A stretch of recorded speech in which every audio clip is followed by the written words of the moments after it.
Somewhere in the near future, physical money will become like these, relics of a different age, and will only be found in places like this. In other words, hard cash will disappear. It will become electronic, transferred by things like these.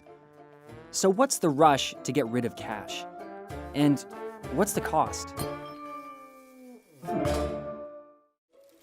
Let's face it, money is cumbersome for consumers and banks.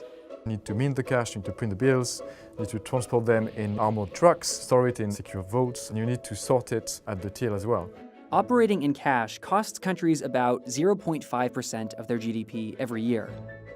But cost isn't the only incentive to move towards a cashless future.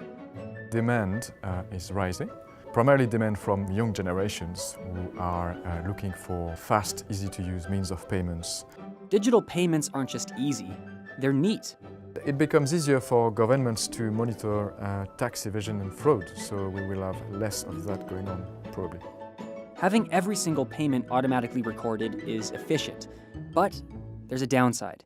Let's assume, for example, that a country that used to be democratic, where people were not paying too much attention about safeguarding their privacy, becomes undemocratic and someone wants to control citizens more closely. They will try to infer from what you buy your political leanings, potentially. And generally speaking, just monitor what you're doing in ways that they shouldn't be doing.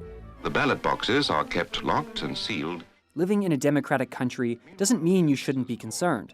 There are also worries that private companies perhaps might use this data in ways that are not safe or that you might not like. And for a number of sectors, knowing what you do with your money is very important.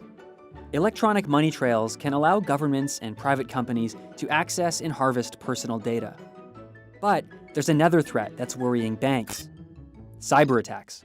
It was a high-tech bank robbery. Capital One suffering a massive hack attack involving 100 million Capital One customers' accounts had their personal information stolen. In March 2019, Capital One Bank was hacked.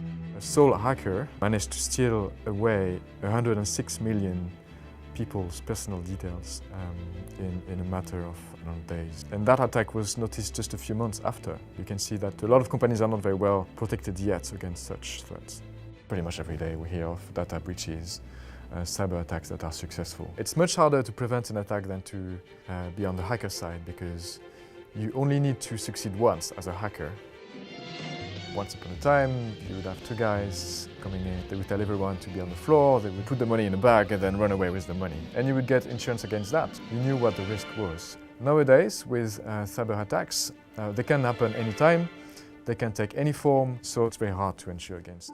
Still, many countries are fast moving towards a cashless society.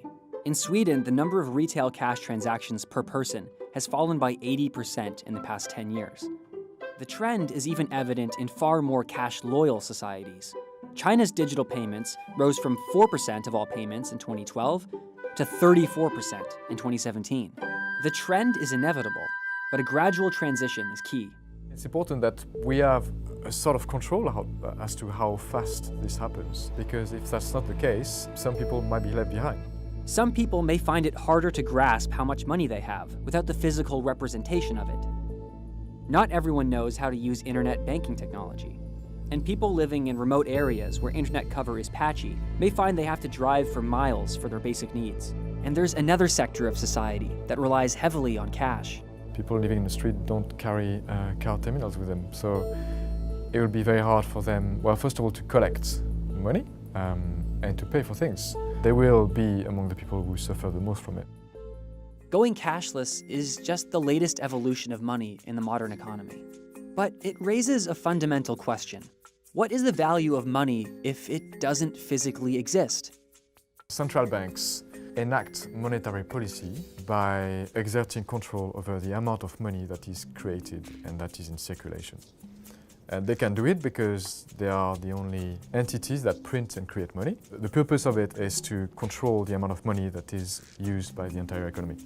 In a cashless society, obviously this becomes much harder because money presumably can be created by other entities. And so central banks are actually starting to realize this, especially after Facebook made the announcement that they were going to launch a digital currency. It shows you the extent to which central banks are already thinking about the future of money. The move towards cashless societies is well underway, but governments need to ensure that as cash is phased out, the vulnerable in society aren't left behind.